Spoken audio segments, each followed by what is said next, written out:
Okay, so let us have now cross or vector product. So by definition, the cross product of the two vectors is defined as the product of their magnitude by the sine of their included angle. So if you have A cross B, that is AB sine theta. And do not forget, since it is a vector product, we have the direction. So we have here the properties of, or the laws that hold, no handouts ninyo. The following laws hold for cross na siya, cross product where M is a scalar. So we have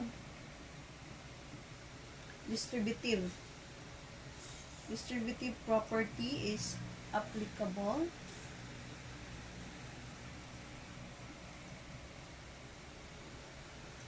associative when multiplied by a scalar, pero when multiplied by a vector, it is not applicable. So, not associative na siya when multiplied by a vector.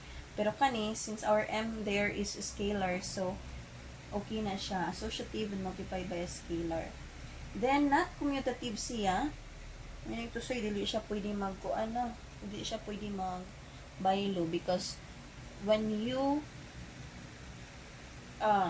imuha siya bayloon class, the product is opposite na. So, as you can see, P cross Q, ang product anak niya is equal to the negative of Q cross P.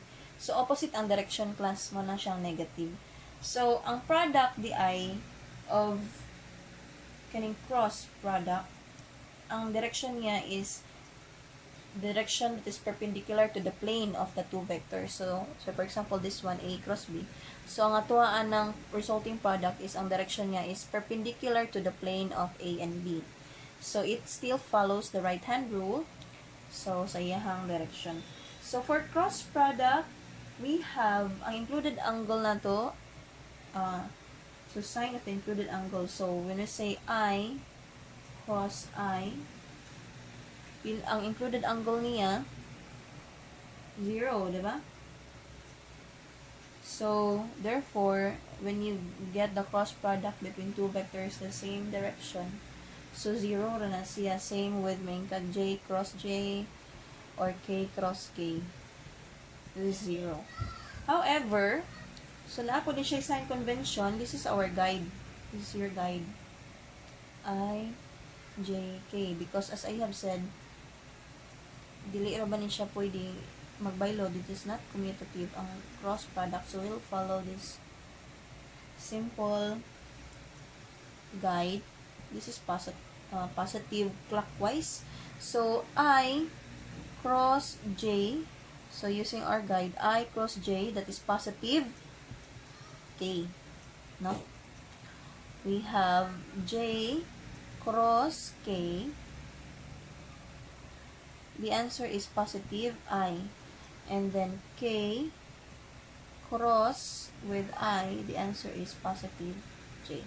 Kung mo na siyang bayluhan class, so J cross I, the answer is negative K. Then we have K cross J, the answer is negative I. And then I cross K, the answer is negative J. So, that is your guide when getting the cross product of two vectors. Now, let us have this one. So, how do we get the cross product between the two vectors? So, kinahanglan ba ni nato memorization? So, actually, no need for you to memorize. So, we will simply use kaning determinate form or the expansion by minor. So, let us say, for example, we have two vectors A cross B. So, A cross B, no? A cross B.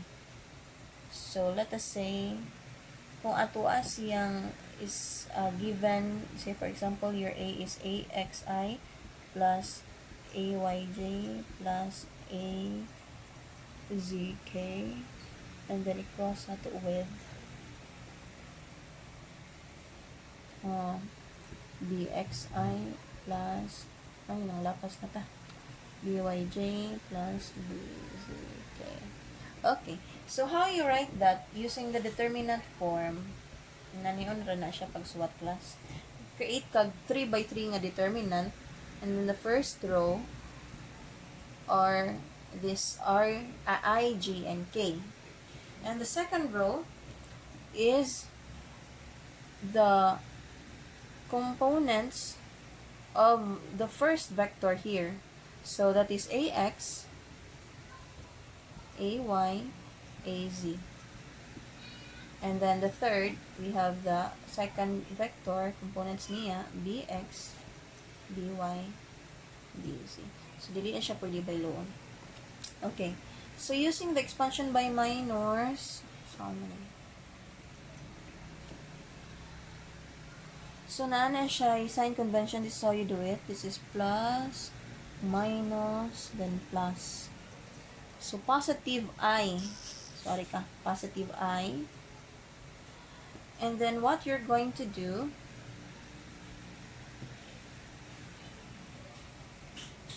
positive I. So, what you're going to do, so positive I, and then you will imaginary delete the elements that na belongs si I. So, diri and diri, you will imaginary delete it. So, ang habili na lang, AY, AZ, BY, BZ. And then, you cross multiply the remaining 4 elements. So, AY, BZ, minus kani siya, BY, or AZ, BY. And then, plus man si I, so minus si J. So, minus si J. Ang yan si J, you will imaginary delete na po this row and then this column. So, nahabilin, we have AX, AZ, BX, BZ. So, cross na po nimo ang the remaining 4, AX, BZ, minus na ni siya, pasaka, pag multiply, AZ, BX. Masin po. Then, plus positive K. So, we will delete this. So, nahabilin, we have AX, BY, minus BX, A1. Okay. So, therefore, the cross product here, kani siya, final, AY, BZ, marag di na siya makita. So, therefore, the final cross product, AYBZ, kung tanawin ninyo sa inyong handouts, minus AZBY, then kung mag-plus na ka, plus AZBX, minus AXBZ, J, then plus AXBY, minus BX, AYK. So, inanara pag expansion by minor, no need for you to memorize equation 2-9. So, expansion by minors na lang. I-cross-cross ra siya. Okay, so let us have problem or example 2-2. So, let us have 2-2. You're given force F with a magnitude of 100 newtons. So, sa letter A, so, ang atong force F is from the origin to point A. So, with the coordinates 3, 4, 5. Determine, so sa letter A, you're to determine the X, Y, and Z scalar components of F. So, sa letter A,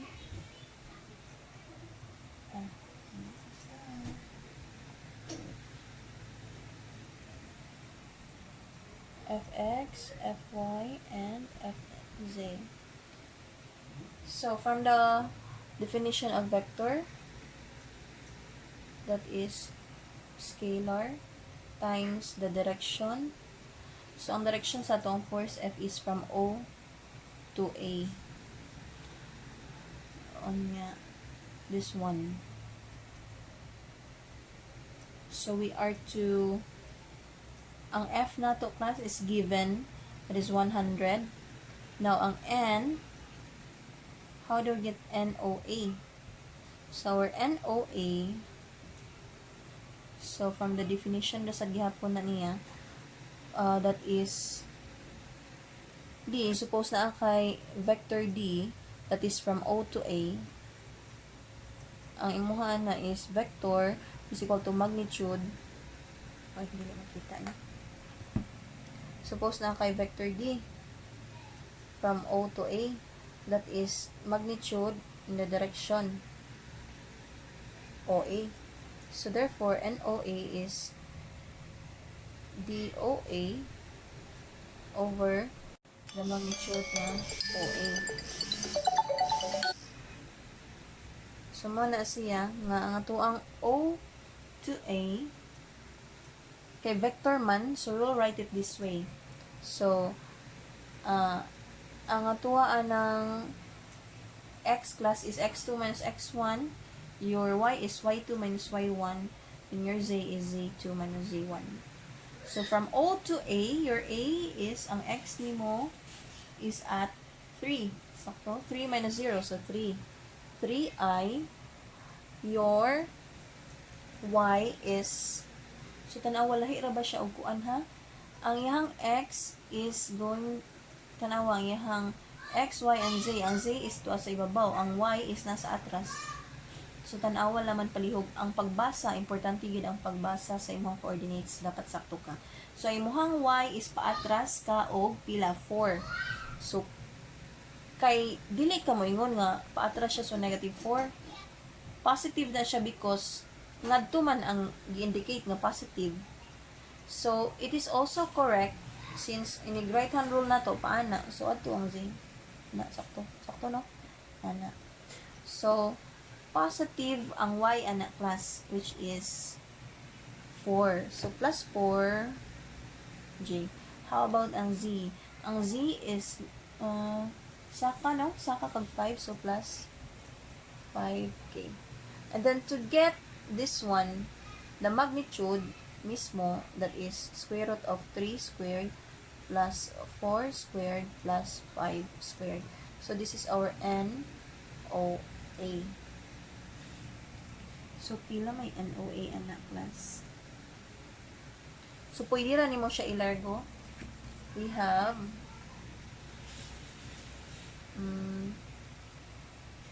so, kanina nga ito na lang siyang i-equate. Our F is 100. So, times this one. So, our vector F, the vector representation of force F is 42.4i. So, what you're going to do is, imuha rin siyang ikuan class. 100 divided by this. And then, the answer, you will distribute to times 3. Now, the answer here times 4. The answer here times 5. So, mauni karon silbang yung nahimong force multiplier. So, plus 56.6 J plus 0.707 K. So,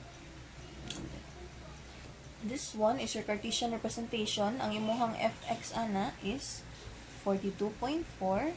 This is your fy, 56.6. And imuhang fz in the direction is z.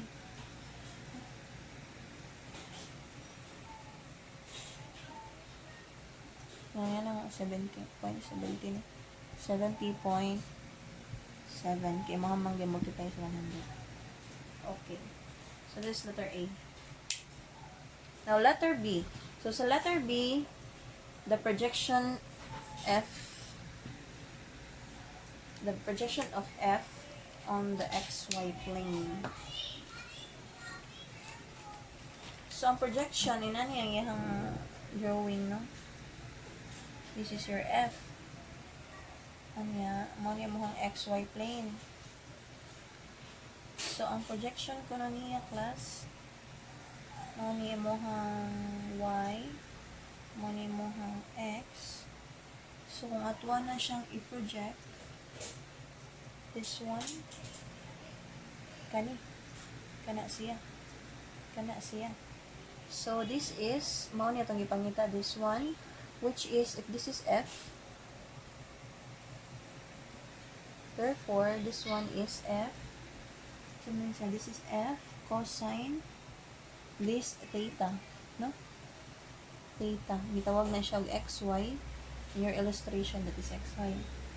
So, how do you get theta XY? So, tanawa na to. Okay, so we will get cosine, this one, cosine nga pinabarog, kani siya. Then, how you will get that? Cosine of this, diba cosine is adjacent over hypotenuse. So, yung mga adjacent is this. Kani siya. So, to get this, kani siya, diba cosine, ito saan siya, cosine xy is adjacent, which is this, in your figure, ang kana siya, tanawa na lang palihog sa figure, is square root of x and y. Our x is 3, onya ang y is 4, over, ang hypotenuse nato class is kini. Mo ni ang hypotenuse. Nya kung atong tan-awon, nag-triangle po na siya, kay kani siya, kay nag-triangle man ni siya diri. Kana. Kani siya. O nya kanina po, kaning hypotenuse, mao po niya ang triangle diri. So, kani siya nga nagbarog, pila man ni siya, this is 5, di ba? Nya kanini siya, this one is actually square root of 3 squared plus 4. O nya plus square root ani, so sulbi mo niya itong a squared, then mo niya itong b squared. This will be 5. So, plus 5 squared. So that, mo na-solve na niya ang cosine. This is, pila ni? 0.707. And then, our f is given to be 100. Then times cosine mga 0.707.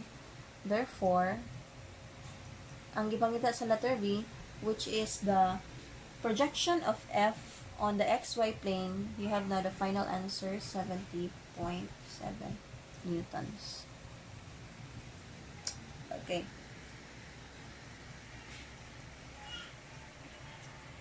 Now, for letter C, this is clearly that product.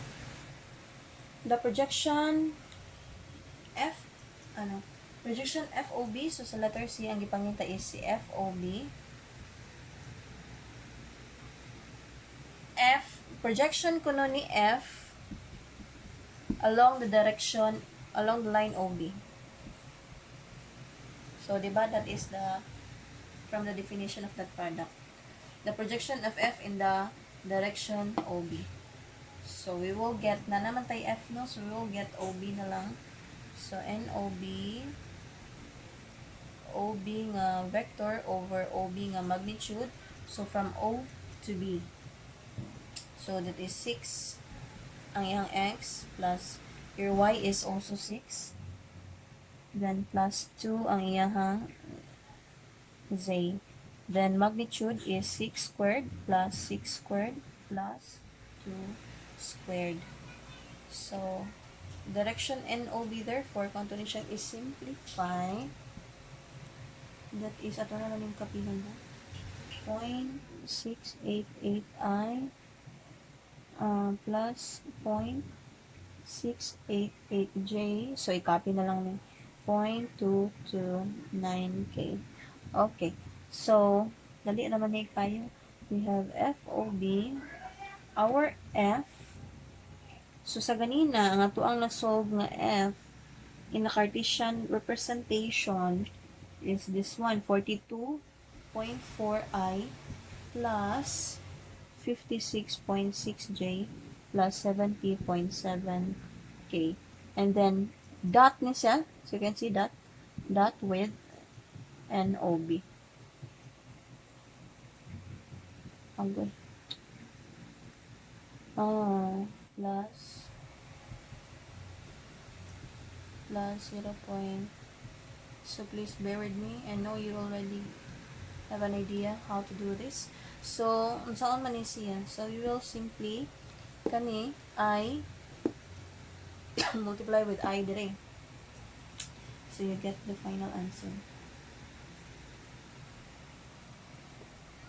And then dot I is 1 plus 56.6 times 0.688.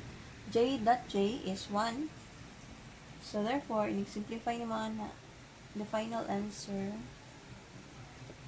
of OB is 84.4. Sakto.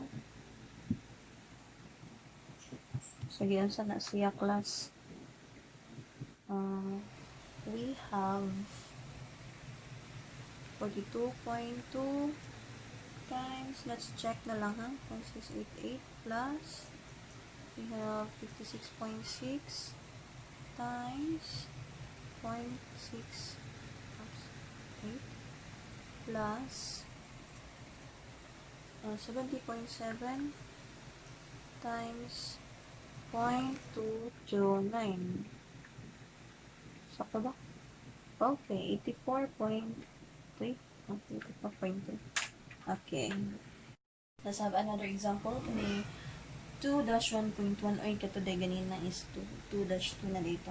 So 2-1, we have example 2-1. So kay duha man ni ka page mo na 2-1.1. Okay, so letter A, part 1,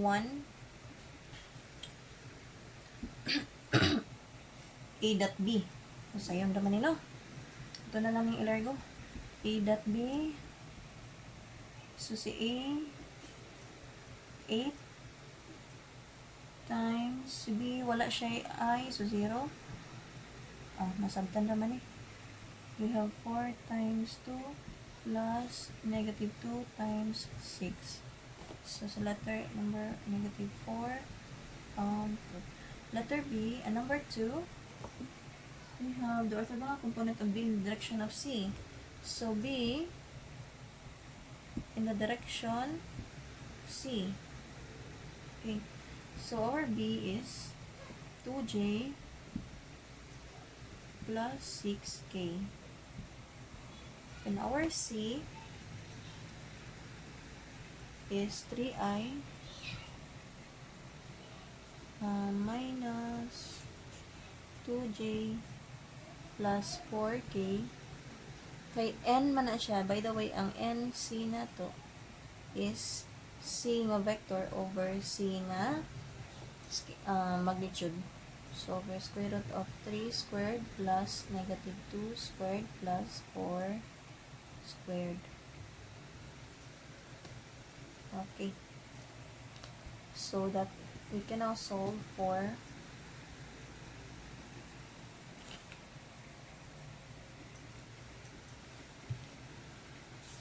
this is I, so wala 2 times negative 2 plus 6 times 4.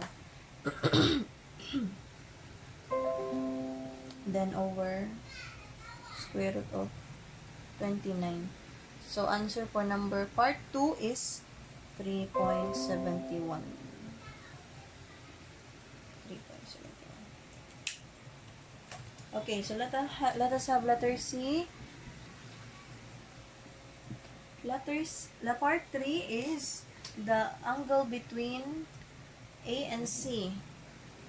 So, og mag-dot product ka, A dot C. So, AC, cosine of angle between them.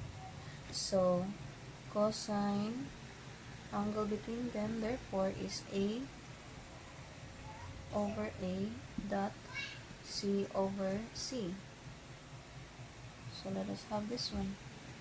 A is 8I plus 4J minus 2K over square root of 8 squared plus 4 squared plus negative 2 squared. That with C is 3I minus 2J plus 4K over square root of 3 squared plus negative 2 squared plus 4 squared. So you can solve arc cosine. So that you get the answer for letter C is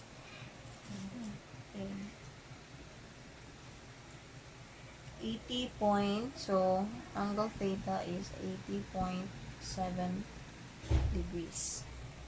Okay, so for part 4, cross product of A and B. Okay, so we have for part 4, ayaw lang ba na ha? Okay, so for part 4, we have A cross B, so we have IJK. For vector A, we have 8I for J and negative 2K. And we have 0, yang X. Negative 2. Negative 2 din. And, 2. So, we have positive sign convention. This is negative, and then this is positive. So, we have for I, we have this one. 24 minus, this is negative 4. So, negative times negative, so positive. Then, negative J.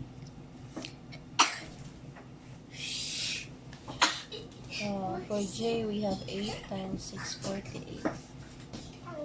Minus 0. Plus for K, we have 16 minus 0. Okay, so therefore, A cross B. So the final answer for this one was that 28. 28 I minus 48 J plus 16 K. So this is the final answer for part 4. Then for part 5,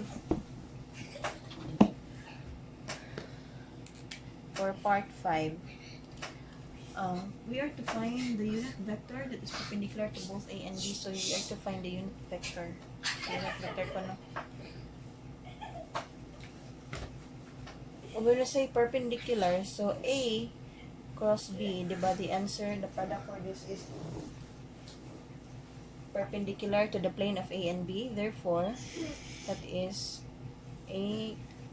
We have this as a vector that is actually equal to the magnitude times the unit vector, which is the direction. So, mo niya ito ang gipangita. Therefore, that is actually the vector A cross B over the magnitude. No? So, the answer for this we got already on part 4, 28I minus 48J plus 16K over the magnitude is the square root of 28 squared plus negative 48 squared plus 16. So therefore, so you have to simplify. Just simplify this one. So the answer now is 484I minus 0.83J plus 0.277. Okay, so ano na nasa inyong note, na inyong photocopies or handouts. The last, we have the 6 to find the value of A cross B dot C. So this one, the answer for this is a vector, right? So for that, we have 28I in part 4, that is 28I, 48J plus 16K, then dot with C, which is 3I minus 2J plus 4K.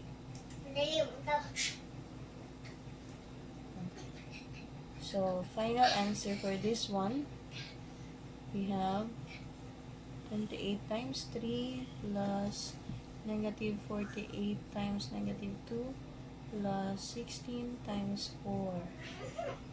So the final answer for letter or part 6 is 244 pound-foot. Then ang C is in the unit feet. So feet squared. Okay.